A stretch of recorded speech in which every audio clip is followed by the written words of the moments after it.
ప్రపంచంలోనే సంపన్న దేశాలు ఏవి అనగానే America, Japan, UK, Germany, France ఇలా పెద్ద లిస్ట్ చెప్పుకుంటూ పోతాం.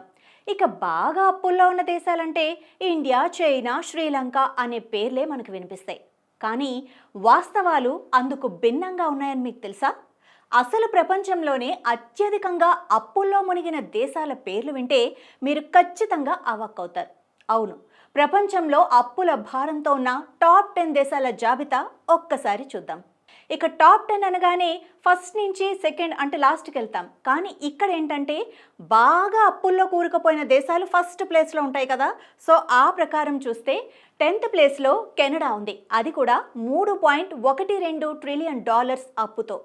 ఇక 9వ ప్లేస్లో ఐర్లాండ్ ఉంది. అది కూడా $3 ట్రిలియన్ అప్పుతో. ఇక 8th ప్లేస్లో లక్సెంబర్గ్ ఉంది. అది కూడా $3.9 ట్రిలియన్ అప్పుతో. ఇక నెక్స్ట్ 7th ప్లేస్లో నెదర్లాండ్స్ ఉంది. అది కూడా $4.14 ట్రిలియన్ అప్పుతో. ఇక 6వ ప్లేస్లో జపాన్ ఉంది. $4.2 ట్రిలియన్ అప్పుతో. ఇక 5వ ప్లేస్లో జర్మనీ ఉంది. $6.7 ట్రిలియన్ అప్పుతో. ఇక 4వ ప్లేస్లో ఫ్రాన్స్. అది కూడా $7.6 ట్రిలియన్ అప్పుతో. ఇక 3వ ప్లేస్లో యూకే ఉంది. అది కూడా $9.79 ట్రిలియన్ అప్పుతో. ఇక 2వ ప్లేస్లో యూరోపియన్ యూనియన్ ఉంది. అది కూడా $17.8 ట్రిలియన్ అప్పుతో.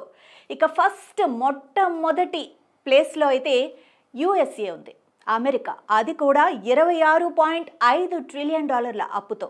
అందరూ కూడా సంపన్న దేశం అని అమెరికాను అనుకుంటారు. కానీ సంపన్న దేశాలలో ఎక్కువ అప్పులు చేసిన దేశంగా అమెరికా పేరు వినిపిస్తోంది. చూసారా ఎంత తేడా ఉందో?